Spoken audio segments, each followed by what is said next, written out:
সম্পত্তি ও স্বর্ণালংকারের জন্য ভাইয়ের দু চোখ উপড়ে ফেলল দুই ভাই, শুধুমাত্র বাবার নির্দেশে।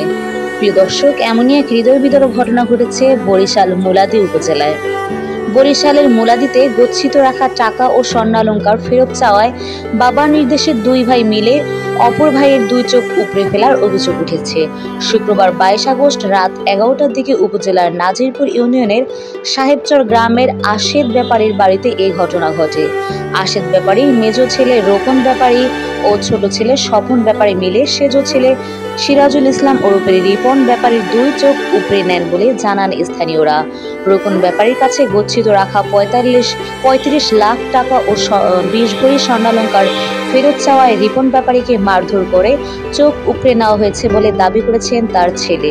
মুলাদী থানার দ্বিতীয় কর্মকর্তা উপপরিদর্শক মোহাম্মদ মাসুদ ঘটনার সত্যতা নিশ্চিত করে বলেন, পারিবারিক দ্বন্দ্বের জেরে দুই ভাই মিলে রিপন ব্যাপারী, বয়স ছিল 36 বছর, নামে একজনের দুই চোখ উৎপাটন করেছেন।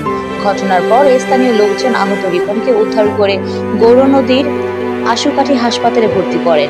সেখানে অবস্থার অবনতি হলে তাকে বরিশাল শের-ই-বাংলা মেডিকেল কলেজ হাসপাতালে পাঠান কর্তব্যরত চিকিৎসক। সাহেবচর গ্রামের বাসিন্দা এনামুল হক জানান, সিরাজুল ইসলাম ওরফে রিপন ব্যাপারী পরিবার নিয়ে ঢাকায় থাকতেন। তিনি বিভিন্ন সময় চুরি, ছিনতাই ও প্রতারণা করে টাকা ও স্বর্ণালংকার সংগ্রহ করতেন। অবৈধ পথে আয়কৃত টাকা ও স্বর্ণালংকার তার মেজ ভাই রোকন ব্যাপারীর কাছে গচ্ছিত রাখেন বলে দাবি করে আসছিলেন রিপন। প্রায় 3 মাস আগে রিপন ব্যাপারী তার ভাইয়ের কাছে গচ্ছিত টাকা ও স্বর্ণালংকার ফেরত চান। ওই সময় রোকন ব্যাপারী ফেরত দিতে অস্বীকার করলে তাদের মধ্যে বিরোধ দেখা দেয়। এ নিয়ে একাধিকবার এলাকায় সালিশ বৈঠক করেন স্থানীয়রা। রিপনের বড় ভাই খোকন ব্যাপারী বলেন, শুক্রবার বিকেলে রিপন ঢাকা থেকে বাড়িতে আসে।